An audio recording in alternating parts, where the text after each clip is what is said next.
மாலை வணக்கம். ராம் பற்றி நிறைய பேசியாச்சு. I think it's one of the best occasion நினைக்கிறேன் எனக்கு. ஏன்னா வந்து ஒரு மகா மனிதரை, ஒரு எக்ஸ்ட்ராடனரி கலைஞனை அறிமுகப்படுத்தும்படி, அவர் அறிமுகப்படுத்துறதில்ல, இந்த உலகமே தெரியும், தமிழ்நாட்டில் இருக்க எல்லாருக்குமே தெரியும்.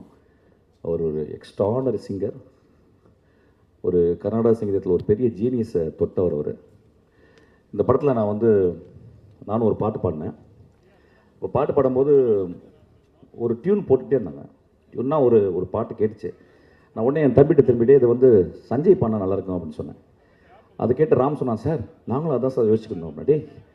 அப்போ சொன்னால் எப்படி சார் ரீச் பண்ணுறது? நாங்கள் டெய்லி நைட்டு மீட் பண்ணோம்டா எங்கள் ஆஃபீஸில், அவர் வீட்டில் இருப்பேன். அப்படின்னு உடனே கால் பண்ணி உடனே சஞ்சய் நீங்கள் இந்த படத்தை பாடணும் அப்படின்னு சொன்னேன். உடனே அவர் ஒத்துக்கிட்டார்.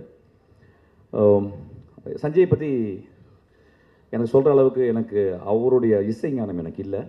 ஆனால் ஒரு சின்ன ஒரு விஷயம் சொல்கிறேன். இன்றைக்கி காலையில் அகீர் பைரவர்னு ஒரு ராகம், ஒரு இந்துஸ்தானி ராகத்தை அது இப்போ சொல்லிக் கொடுத்துருக்காரு எங்கள் மாஸ்டர். ஸோ அவர்கிட்ட கேட்டேன், அகீர் பைரவர்னு கேட்டேன். அது ரொம்ப சோகமாக இருக்கே சஞ்சய் அப்படின்னு கேட்ட உடனே சஞ்சய் இல்லை, அது சோகமாக இருக்குது, ஆனால் அதை பாடுற விதத்தில் பாடினா அது ஜாய் கொண்டாந்துடலான்னாரு. ஸோ இட் இஸ் கன்சிடர்ஸ் ஒரு சேட் அண்ட் மெலன்கலி, ரொம்ப கம்பேஷனேட் ராகா.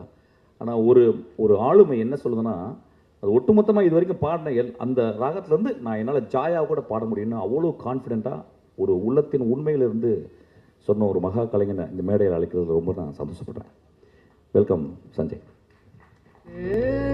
மகனே என்னோட கோபத்தை புரிஞ்சு